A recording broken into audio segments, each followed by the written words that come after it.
we are back. We are talking to GrissyG and Dismas, also known as Dismasian, GrisDismasian.com, right, where you can see all the wonderful work that they do. And at this time, we'll ask folks, if you want to call us and say something to GrissyG and Dismas, well, feel free to do so. You can call us at our numbers, as you know, 203-2098, 203-0528. We'll open the lines for a few minutes and see what you want to tell them. All right. Now, besides paintings and promoting the Belizean folklore, what else do you do with the company? What else would your company do? Dismas also is a musician, so he makes his own music. He's a writer, composer, so we also do some of that. Animations is one of our main things that we do, some for commercials and some for educational purposes. We're artists in multimedia, so basically any media that we get a hold of, we're very creative in finding out how we can best transform that into a vision. And we have fun doing that, and in all our work we try to show that. And our mission is basically to create art that fascinate, entertain, and inspire. And these paintings especially is to inspire the kids in many ways. Number one, don't forget that you have older people around you that know things that you don't know, and they have good stories, you know, and these things are better than sitting down and texting or just video games. And so it's nice to take time out and listen to them and hear what they have to say, because they are from a time that we weren't, and they see things that we never see, and they know all these stories for a reason. So each one of these myths have their purpose, and we feel that the kids a lot these days have forgotten a lot of their culture, or even how to bond. How to bond with parents, Because we would sit down when we were younger, and like when blackout would come out, the kerosene lamp would come out, and the granny would come in and start telling their story. Everybody get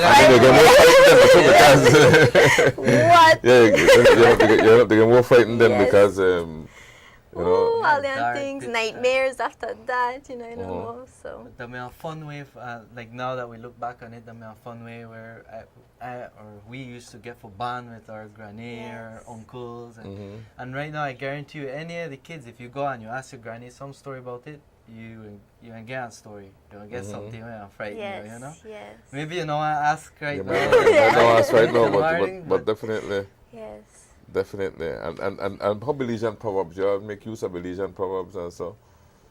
Like what? Like, you got, Belize got some lovely proverbs. My mind go to a book where Sir Colville Young, Governor General, write about Belizean proverbs.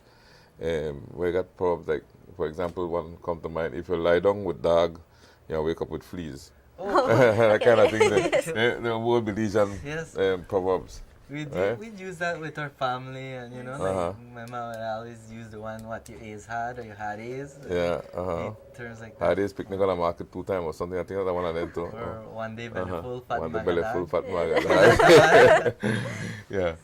But really, this is great. I really, I've enjoyed all of this and really want to wish you guys the best. And I want to ask Harlan a favor here. I want to see these figures once again. We can't end this show without looking once again at these wonderful paintings. So I'd like to see. Okay, there we go again. That's the Tata Duende, right? Yes. And we found that the Tata Duende there's some version of it all the way in ancient Egypt called Bes. Best? B-E-S. You could look it up online.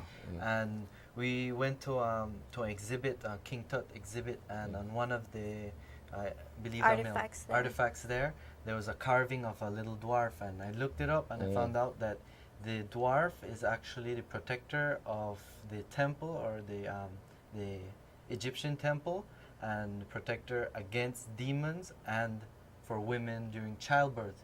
So it kind of have a similarity. Children. Yes, children. They have that similarity towards the Belizean myth of Tata Duende, who protect the jungle, the Maya ruins, and also there's stories that he would protect kids during like hurricane. There's stories that when a kid would get blown away, and then they find out it lasts for so much days, and when they come back, they say, oh, you know, how you survive for so long? And the kid would have said, oh, this the man, he bring me fruits and he feed me, take care of me. So we find out that that contrast from ancient Egypt even, you know. So there are a lot of similarities with the cultures around the world. Love, good evening. Hi, good evening, good night, everybody. Good night. I'm enjoying your show. Good. I'm 65 years old. First of all, let me turn on the TV. Yeah, turn on the TV a little bit for me. I'm 65 years old. And I had an experience with that big white dog on a fire on High Plain. Oh, yeah? If you could remember a big fire on High Plain by a club to the back. I remember there was a big fire in High Plain. There were several fires in that area in the My old grandma days. left me in the house to go and interfere, not knowing that the kitchen of my house was on fire. Okay. And I was awakened by a big white dog licking my face. Wow. Yes, this really happened to me, and I shared with my children and my husband. Wow. You know? And then when I woke up, the men, the firemen, they came in, break down the door, because it was only my grandmother and I, and took me out of the house, and I keep telling them to go and get the dogs. The quite queer thing about this is that the dog jumped over my body into the wall. Wait. What? And disappeared. It's not something to laugh about. It happened to That me. really happened? Yes, Rene. And my children can testify. I always tell them about this big white dog that saved me from that fire. Wow. You're You're very Also, fortunate. Something to share. Uh-huh. This is about the second time I'm sharing it because I'm not crazy, and people might think that I'm crazy. Okay. But when South Creek was first developed, I was only 7 years. My mom was the nurse there, and I went there for a little holiday, and it was just one vast place of ashes. They burned down this place. I don't know what they were doing there. I heard it was a coconut plantation they wanted to make, but it was miles and miles and miles of ashes. And my mom was the nurse, and the little clinic was separated from the little house. But 2 o'clock, she said, go and lie down now. You can't go out there. They had a big workshop with machines and all of this. I was a little girl, 7 years. So I went to the back door, and I was fascinated with this sea of ash. Clear, beautiful, as far as the eyes could see, ashes. And I started to explore, little by little, with my foot into the ashes, till the ashes reached my knee.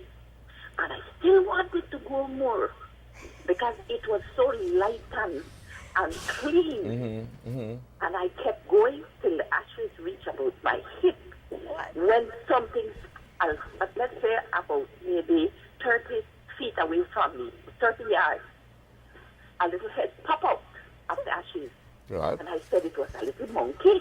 Hashishi, that sounds like them, yes. I want this monkey. Who would love to have a monkey for a pet? And when I make to go farther, about 100 pop out of this ashes and started to make some queer sounds. And they just turn around and look at me with their teeth. But they didn't have fur, just a little. And they had the same color as the ashes. And they were just like quarreling with me.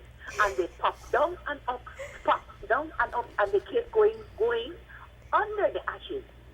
When I realized where I was, I had to turn back. When I turned back, I went to Mommy, and I tell Mommy what I saw. Well, no, I get on good lashings. You didn't have to go out there. And she had to give me a good bath because of the ashes. But to this day, Rene, I remember that. Wow. I remember that. What an experience. What it is, I don't, they were definitely not monkeys. And my family can testify that I always share this little story. And I am of a Creole descent. And people told me that in South Creek, they could remember that a big industry was there. Not the South Creek that you know now. Okay. All right, that's many, many years ago. South Creek is that area by Sand Hill, no, you're talking about? Yes. Yes, but they burned down hundreds of acres. and that was the ashes that I was walking in. Wow. But the ashes was pure and beautiful. You know, so I will share this story that sometimes it's not to frighten children. No. Sometimes these things really exist. And I am 65 now, and nobody can take it out of my head what I saw. And with the white dog, I always tell my children, and then I was about 7 or 8 years when this white dog awoke me in that house that was, you know, the kitchen was like as a corridor. Then the kitchen, so I didn't know the kitchen was on fire. You see, till the people, you know, they come around and they... So the dog save your life. That's yes. according to the myth that you said just now. The white dog will save you, yes. And I always, and like this young couple, I always want to write these stories. You should. Yes, and maybe one of these days I'll do it. This one, you should. It's not to frighten children. No. These things really do exist. And it's not my mind, because at the age that I had at Salt Creek, I was not fearful. I was adventurous. You know, when I saw these little creatures. Okay, I just want to share this. Well, thank you for doing that. Thank you for talking with us and sharing that with us. Thank you so much. We really enjoyed it. Thanks. Okay, good night. Good night. Enjoy. All right. Thank you. All right, that's a good experience story, that bears what we've been talking about. We've encountered a lot of people like that really believe in some of these myths or creatures, you know, and you know, we could always be skeptical, and we found out too that, like, in National Geographic they aired something about how they found the bones of little people, or what do they call them? The hobbits. They put the name hobbits on them. And they're small people, and they, in I believe the island of Indonesia, they live inside of like one volcano or something to that effect. Some cave. And the people, the villagers, would see these creatures, and they said at one time they deplete the food for them, and then these creatures would start carrying the little babies, these little people, these little hobbits or duendes or whatever you call them. So, you know, these places so full of different mysteries that, you know, some people could say they don't exist, but at the same time, there's people that claim to have seen them. Yes. You know, so. And not because you know see it, no mean that they're real. They're real. I mean, exactly. not everybody wants to see it. And there's so many things in this world that we don't know. So not because we don't know, we must dismiss it. No. We just must be cautious of that, you know. Yeah. It don't matter what part of the jewel they come from. You